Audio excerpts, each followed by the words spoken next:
9 یا 12 ربیع الاول عام الفیل والے سال 22 اپریل 571 عیسوی یکم جیٹھ 628 بکرمی بروز سوموار 4:30 سے 5 بجے کے درمیان رسول اللہ صلی اللہ علیہ وسلم کی ولادت باسعادت ہوئی۔ 2 دن رسول اللہ صلی اللہ علیہ وسلم نے دودھ نہیں پیا۔ یہ رسول اللہ صلی اللہ علیہ وسلم کی علامات میں سے تھا جو کہ تورات، زبور، انجیل کے اندر درج تھا کہ جو نبی آخر الزمان پیدا ہوں گے وہ 2 دن اپنی ماں کا دودھ نہیں پیئیں گے۔ رسول اللہ صلی اللہ علیہ وسلم نے 2 دن دودھ نہیں پیا، اس کے بعد اپنی والدہ ماجدہ کا دودھ پیا۔ 7ویں دن رسول اللہ صلی اللہ علیہ وسلم کا عقیقہ کیا اور آپ کا نام نامی اسم گرامی محمد صلی اللہ علیہ وسلم رکھا گیا۔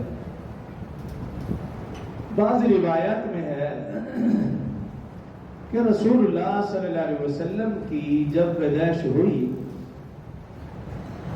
عام طور پر ناف کی جو ناڑ ہے وہ ماں کے ساتھ جڑی ہوتی ہے جسے کاٹنا پڑتا ہے، لیکن لکھا کہ رسول اللہ صلی اللہ علیہ وسلم کی جو ناڑ ہے کاٹنے کی ضرورت نہ پڑی، وہ خود بخود کٹی ہوئی تھی۔ اور اسی طرح بعض روایات میں ہے کہ رسول اللہ صلی اللہ علیہ وسلم کے ختنے بھی نہیں ہوئے، بلکہ جیسے ہی آپ پیدا ہوئے آپ کے ختنے ہوئے تھے۔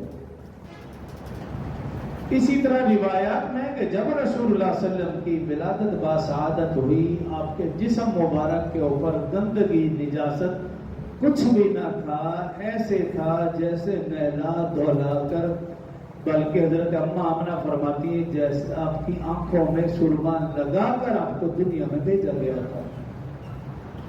تو رسول اللہ صلی اللہ علیہ وسلم کی پیدائش عام بچوں سے اس طرح تھوڑی سی مختلف تھی۔ 7ویں دن عقیقہ نام نامی آپ کا رکھا گیا، اور عرب کے دستور کے مطابق حضرت حلیمہ سعدیہ رضی اللہ عنہا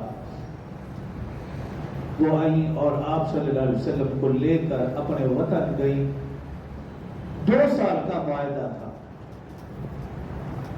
اور حضرت حلیمہ سعدیہ رضی اللہ عنہا 2 سال کے دوران جو خیر و برکات تھی اس کے حوالے سے بھی گزشتہ جمعہ عرض کیا تھا۔ 2 سال کا عرصہ مکمل ہوا، حضرت حلیمہ فرماتی ہیں کہ پتہ ہی نہیں چلا، لیکن یہ 2 سال ہماری خوشحالی کے تھے۔ گھر میں خوشحالی، جانوروں میں خوشحالی، گاؤں میں خوشحالی، خوشیاں ہی خوشیاں تھیں۔ آپ کی خیر و برکات بے شمار، بے انتہا، حد شمار جوائر تھے۔